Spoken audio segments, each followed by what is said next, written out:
অবশেষে সকলের মালয়েশিয়া যাওয়ার স্বপ্ন পূরণের পথে। আজকের গুরুত্বপূর্ণ বৈঠকে কি বললেন Tarique Rahman Malaysia calling visa নিয়ে? প্রিয় দর্শক, আজকের ভিডিওটি যদি আপনি মনোযোগ দিয়ে শেষ পর্যন্ত দেখেন তাহলে বুঝতে পারবেন কবে থেকে মালয়েশিয়া কলিং ভিসা চালু হতে যাচ্ছে, কিভাবে আবেদন করবেন, নতুন নিয়মে পাসপোর্ট করতে কি কি লাগবে এবং আজকের গুরুত্বপূর্ণ বৈঠকে তারেক রহমান ঠিক কী বার্তা দিয়েছেন। অনেক দিন ধরে একটি প্রশ্ন, মালয়েশিয়া কবে খুলবে? রমজানের আগে না পরে? আবেদন কবে? কর্মী যাবে কবে? এই সব প্রশ্নের উত্তর আজকের আলোচনায় ধাপে ধাপে তুলে ধরব।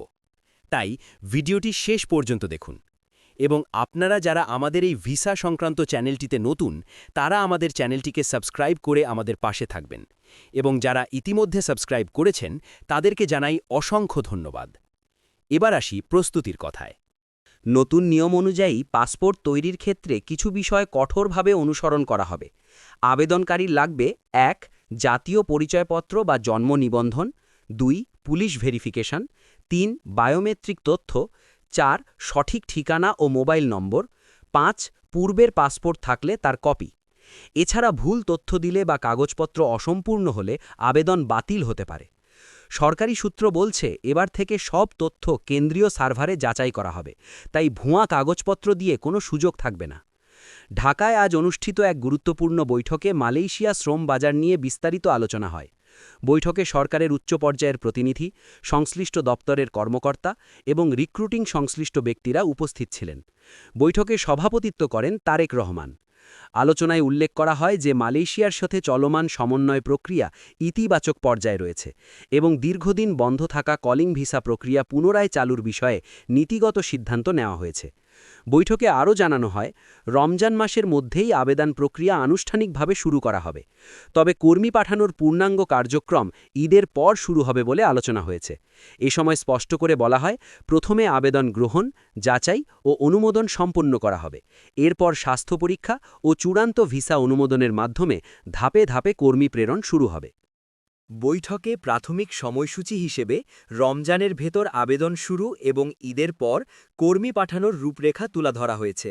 অর্থাৎ যারা প্রস্তুতি নিচ্ছেন তারা এখন থেকেই কাগজপত্র ঠিকঠাক করে রাখবেন, কারণ আবেদন শুরু হবে রমজানের মধ্যেই, কিন্তু ফ্লাইট ও কর্মী প্রেরণ হবে সম্পূর্ণভাবে ঈদের পর।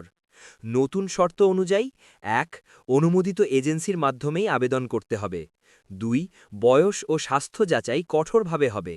৩. ডিজিটাল অনুমোদন ছাড়া কোনো কাগজ গ্রহণযোগ্য হবে না। ৪. অতিরিক্ত অর্থ লেনদেন করলে আইনি ব্যবস্থা নেওয়া হতে পারে। সরকারি কর্মকর্তারা জানিয়েছেন এবার পুরো প্রক্রিয়া স্বচ্ছ রাখতে বিশেষ মনিটরিং সেল গঠন করা হবে। সবশেষে তারেক রহমান বৈঠকে বলেন, মালয়েশিয়া শ্রমবাজার বাংলাদেশের জন্য অত্যন্ত গুরুত্বপূর্ণ, তবে প্রক্রিয়াটি হবে নিয়মতান্ত্রিক ও স্বচ্ছ। কেউ যেন গুজবে কান না দেয় এবং অফিসিয়াল ঘোষণা ছাড়া কোনো আর্থিক লেনদেন না করে। সারসংক্ষেপে: ১. রমজানের মধ্যে আবেদন শুরু, ২. ঈদের পরে কর্মী প্রেরণ, ৩. নতুন নিয়মে কাগজপত্র যাচাই কঠোর, ৪. অনুমোদিত প্রক্রিয়া ছাড়া আবেদন নয়। প্রিয় দর্শক, এখনই প্রস্তুতি নিন, কিন্তু ধৈর্য ধরুন। তো বন্ধুরা, এই ছিল আজকের ভিডিও। দেখা হবে পরবর্তী কোনো ভিডিওতে। আজকের ভিডিও এখানেই শেষ করছি।